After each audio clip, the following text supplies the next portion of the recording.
तीन जादुई सांप और मगरमच्छ। एक घने जंगल में एक हाथी रहता है। एक बार वो जंगल से जा रहा था कि जंगल के कुएं से आवाज आती है, हमें बचाओ, हमें कोई तो बचाओ, कोई इस कुएं से बाहर निकालो, हमें प्लीज हमारी मदद करो। ये आवाज सुनते ही एक हाथी कुएं के पास जाता है। वो कुएं में झांक कर देखता है तो उसे उस कुएं में तीन सांप दिखाई देते हैं। हाथी को देखकर एक सांप कहता है, अरे हाथी, हमें यहाँ से बाहर निकालो, नहीं तो दम घुटकर हम मारे जाएंगे यहीं पर।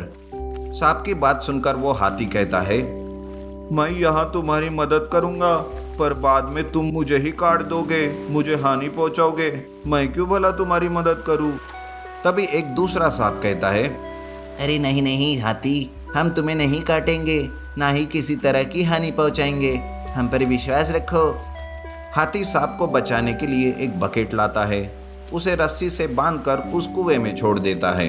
उस बकेट में तीनों सांप चढ़ जाते हैं। तभी तीसरा सांप कहता है, अरे हाथी, अब रस्सी को खींचो।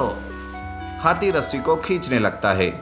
थोड़ी ही देर में बकेट के साथ तीनों सांप कुएं से बाहर आते हैं। तब पहला सांप कहता है, तुम्हारा बहुत बहुत शुक्रिया हाथी, दरअसल हम तीनों जादुई सांप हैं, मुसीबत के वक्त हम तुम्हारी मदद करने जरूर आएंगे। अरे अगर तुम्हारे पास जादुई शक्तियां हैं तो फिर तुम तीनों ने खुद की ही मदद क्यों नहीं की? तुम अगर खुद की मदद नहीं कर सकते तो मेरी मदद कैसे करोगे? हाथी की बात सुनकर दूसरा सांप कहता है, अरे हाथी, ऐसी कोई बात नहीं है, हम यहाँ पास ही जादुई जंगल में रहते हैं, हमारा जादू पानी में नहीं चलता, इसलिए हमें तुम्हारी मदद की जरूरत पड़ी। पर हाँ, कभी जरूरत हो बस एक बार आंख बंद करके हमें याद करना, हम तुरंत चले आएंगे तुम्हारी मदद करने। अच्छा ठीक है, जाओ, तुम्हें कहाँ जाना है, मुझे भी देर हो रही है। ऐसा कहकर वो हाथी वहां से निकल जाता है और वो तीनों सांप भी वहां से गायब हो जाते हैं।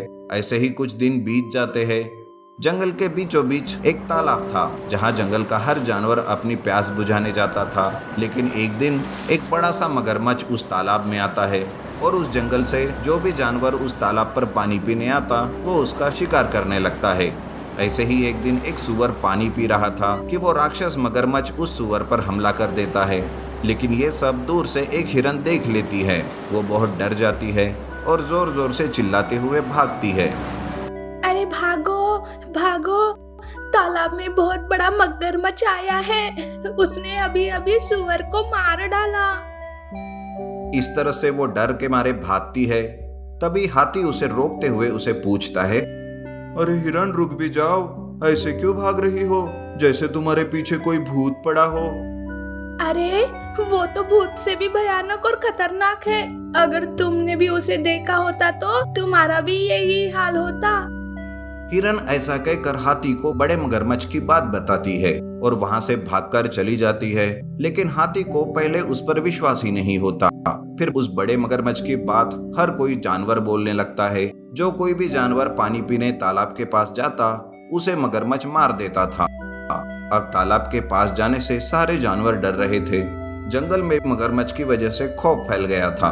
तब हाथी कहता है, लगता है इस बड़े मगरमच्छ को मारने के लिए मुझे उन तीन जादुई सांप को बुलाना होगा। अब वो ही इस जंगल को उस बड़े मगरमच्छ से बचा सकते हैं। ऐसा कहकर हाथी आंखें बंद करके तीनों सांपों को याद करता है। तुरंत वहां तीन जादुई सांप हाथी के सामने प्रकट हो जाते हैं। तब हाथी उन्हें सारी बात बताता है। उसकी बात सुनकर पहला सांप कहता है, लेकिन हाथी, तुम्हें तो पता है ना कि हमारी जादुई शक्तियां पानी में नहीं चलती, तुम्हें कैसे भी करके उस बड़े मगरमच्छ को पानी से बाहर लाना होगा। सांप की ये बात सुनकर हाथी थोड़े मांस का इंतजाम करता है और तालाब के बाहर उस मांस को बिछा कर रखता है। मांस की महक से बड़ा मगरमच्छ पानी के बाहर आता है कि तभी वहां वो तीनों जादुई सांप आ जाते हैं। उन्हें देखकर वो मगरमच्छ सांपों पर हमला करने जाता है। लेकिन तीनों सांपों के सर से एक रोशनी निकलती है। वो रोशनी एक साथ मिल जाती है और फिर उस बड़े मगरमच्छ पर गिर जाती है, जिस वजह से वो मगरमच्छ घायल हो जाता है और वो तालाब की तरफ वापस जाने लगता है। लेकिन तभी सांपों की रोशनी उस मगरमच्छ को ऐसा करने से रोकती है और तालाब के अंदर उसे जाने ही नहीं देती। देखते ही देखते उस रोशनी से वो मगरमच्छ वही मारा जाता है। सांप उसे अपनी जादुई शक्ति से गायब करके कहीं दूर फेंक देते हैं। तब हाथी सांप उसे कहता है, तुम्हारी वजह से जंगल से बहुत बड़ी मुसीबत टल गई। हम सारे जानवर बहुत डरे हुए थे। पानी कैसे पिए ये सबसे बड़ा सवाल था, लेकिन तुमने आके हमारी मदद की। तुम्हारा बहुत बहुत शुक्रिया साहब। इसमें शुक्रिया की कोई बात नहीं, तुमने भी हमारी मदद की थी। ऐसे ही हम एक दूसरे की मदद करते रहेंगे। तुम जब जब हमें याद करोगे तब तब हम तुम्हें ऐसे ही मदद करने के लिए आते रहेंगे। ऐसा कहकर वो तीनों सांप गायब हो जाते हैं और सारे जानवर जंगल में बिना डरने रहने लगते हैं। इसी तरह से हमें एक दूसरे की मदद करना चाहिए। जादुई रिवर रोबोट मैच स्टिक वाला शैतान। एक जंगल में एक मैच स्टिक वाला शैतान रहता था। गांव के लोग कभी भी जंगल में नहीं जाते थे या फिर उस रास्ते से भी गुजरने से डरते थे। मैच स्टिक वाला शैतान जंगल के ही जानवरों को खाया करता। एक बार शैतान सोचता है, अरे ये जंगल के पशु खा खा कर मैं तो उब गया हूँ। लगता है अब गांव में घुसकर इंसानों को खाना पड़ेगा। शैतान इस तरह से गांव में जाने का सोच ही रहा था कि एक बार मैच स्टिक वाला शैतान एक सपना देखता है। वो सपना देखकर चौंक कर उठ जाता है। अरे ये क्या देखा मैंने सपने में? मेरी मौत, और वो भी किसी रोबोट के हाथों से। रोबोट तो इंसान बनाता है। आज तक मैंने किसी भी इंसान को कोई तकलीफ नहीं दी। अभी तो मैंने सोचा था कि इंसानों को खाऊंगा, और अभी मैंने देखा कि कोई रोबोट मुझे मारेगा। ये क्या हो रहा है मेरे साथ? शैतान अपनी मौत का सपना देखकर बहुत ही डर जाता है और वो जंगल से गांव में घुस जाता है। गांव में अचानक से आए हुए उस मैच स्टिक शैतान को देखकर सारे लोग डरकर अपने अपने घरों में छुप जाते हैं।